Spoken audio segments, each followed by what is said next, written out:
إنا أنزلناه في ليلة القدر وما أدراك ما ليلة القدر ليلة القدر خير من ألف شهر تنزل الملائكة والروح فيها بإذن ربهم من كل أمر سلام هي حتى مطلع الفجر صدق الله العظيم وصدق رسوله النبي الكريم ونحن على ذلك من الشاهدين والشاكرين والحمد لله رب العالمين. اللهم صل على سيدنا ومولانا محمد وعلى آل سيدنا ومولانا محمد وبارك وسلم. انتہائی قابل احترام سامعین گرامی، رمضان المبارک نصف گزر چکا ہے، ایک نصف باقی ہے، بلکہ اس سے بھی کچھ کم. یہاں تھوڑا سا ہم نے رک کر گزشتہ رمضان کے گزشتہ ایام کے اوپر ایک نظر ڈالیں، تھوڑا سا ریٹرو کرنا ہے، محاسبہ کرنا ہے اپنا کہ کیا کھویا کیا پایا. کتنے قرآن کریم ہم نے تلاوت میں مکمل کیے، کتنی مرتبہ کلمے کا درود شریف یا استغفار کے اوراد کیے، اور کتنی دعائیں مانگی روزانہ، کتنا وقت دعائیں مانگی. رات کا جو احیاء ہے، رات کو زندہ کرنا عبادت کے ذریعے سے، وہ کتنا کیا. روزہ رکھ کر روزے کے جو آداب ہیں، یعنی گناہوں سے بچنا، آنکھوں کے گناہ ہوں، کانوں کے ہوں، یا اور دیگر گناہ ہوں، ان سے ہم کتنا بچیں. اور جو روزے کا مقصد تھا تقوی کا حصول، وہ ہمارے اندر کتنا آئے. تو یہ ایک نگاہ ڈالنی ہے ہم نے گزشتہ ایام میں. اس کا فائدہ یہ ہوگا کہ جو عمل ہم کر چکے ہیں اس پر ہم الحمدللہ کہیں، اللہ تعالیٰ کا شکریہ ادا کریں گے، کیونکہ جو ہوا ہے اس کی توفیق سے ہوئے. اگر وہ توفیق نہ دیتا تو ہم نہ کر پاتے. تو جب اس کا شکر ادا کریں گے، اللہ تعالیٰ توفیقات خیر کے اندر اضافہ فرما دے، کیونکہ اس کا ایک ضابطہ ہے کہ لئن شکرتم لأزیدنکم، اگر تم شکر کرو گے تو پھر میں نعمتیں بڑھاؤں گا.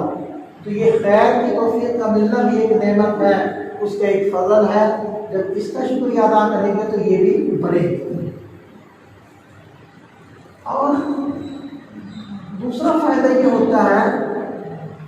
کہ ہمیں اپنی صلاحیتوں کا، اپنی صفات کا پتہ چلتا ہے کہ ہم اتنا عمل کر سکتے ہیں.